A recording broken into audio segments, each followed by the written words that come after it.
बिस्मिल्लाहिर्रहमानिर्रहीम। अस्सलाम वालेकुम। हम अफजलगंज से बात कर रहे हैं भाई। अफजलगंज मोटर पार्ट एसोसिएशन और अफजलगंज प्लास्टिक एसोसिएशन और ये अतर एंड परफ्यूम ट्रेडर्स पूरे आज अपनी मर्जी से अपने पूरे कारोबार बंद करके एहतजाज कर रहे हैं।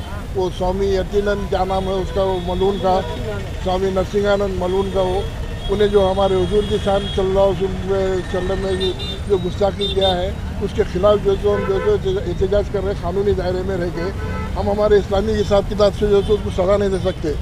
एक कानूनी दायरे के अंदर रह के हम बात कर रहे हैं।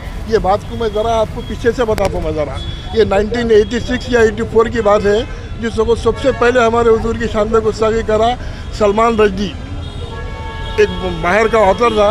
उन्हें एक किताब लिखा सैटेनिक वर्सेस बोल के। उस वक्त इंडिया में जो राजीव गांधी की हुकूमत थी कांग्रेस की, सुन रहे ना भाई, उस वक्त इंडिया में राजीव गांधी की हुकूमत थी कांग्रेस की। राजीव गांधी और इंडिया जैसे वो पहला मुल्क है दुनिया में जो किताब को बैन किया है। उसके बाद में ईरान जो है $10 लाख का ऐसा कुछ ऑफर मार दिया वाले को 10 लाख रुपए देंगे बल्कि इनाम का ऐलान करी। आयतुल्लाह खमैनी थे ईरान के प्रेसिडेंट उस वक्त में। राजीव गांधी की हुकूमत दुनिया की पहली हुकूमत है जो ये किताब को बैन करी थी। उसके बाद में जो सो ये सिलसिला शुरू हुआ। अगर हम नूपुर शर्मा के टाइम के ऊपर एहतजाज को अपनी जारी रख के हम उसको बढ़ाते आगे, एक 4 दिन 8 दिन एहतजाज हुआ खामोशों के बाद, हमारे खामोश बैठने का ये नतीजा है ये। उसके बाद और 2 कमीने पैदा हुए मलूना, एक हैदराबाद का एक है, ये बाहर का एक है। ये इसका नाम ही जहन में नहीं रह रहा मेरे, क्या नाम है उसका, यकीनन। हाँ, बहरहाल ये मामला जो सो हम कानूनी दायरे में रह के जो सो हिंदू मुस्लिम को लड़ाने के जो सो ये बाहर मुमकिन कोशिश कर रहे हैं लोग। मैं ये बात हिसाब से बोला हूँ, राजीव गांधी की मिसाल आज भी तेलंगाना में कांग्रेस की हुकूमत है।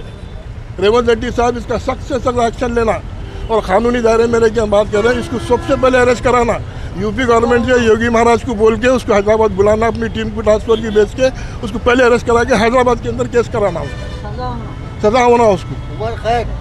खैर वो जो भी है देखा जाएगा, लेकिन रेवंत रेड्डी साहब से खास तौर से मेरी दरख्वास्त दिया हम पूरे 3 एसोसिएशन की तरफ से कि आज भी जैसे यहाँ पे तेलंगाना में कांग्रेस की गवर्नमेंट है।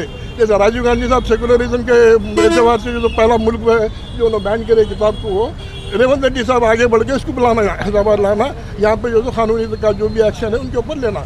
ये हम 3 एसोसिएशन की तरफ से रेवंत रेड्डी साहब से खास दरख्वास्त है, मुतालबा है। अफजलगंज PS में कंप्लेंट देके मेमोरेंडम देके उसकी कॉपी ले लेके आए हैं। अब देखना ये है कि रेवंत रेड्डी साहब एक्शन लेते हैं नहीं लेते।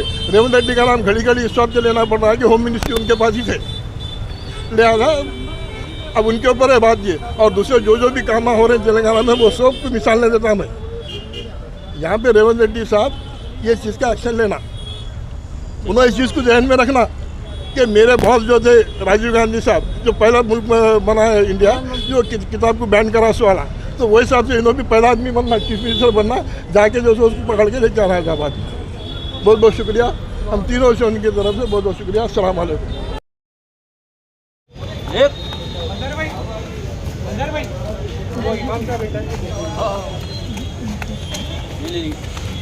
चलिए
पूरा क्लोज करने लगा दिया।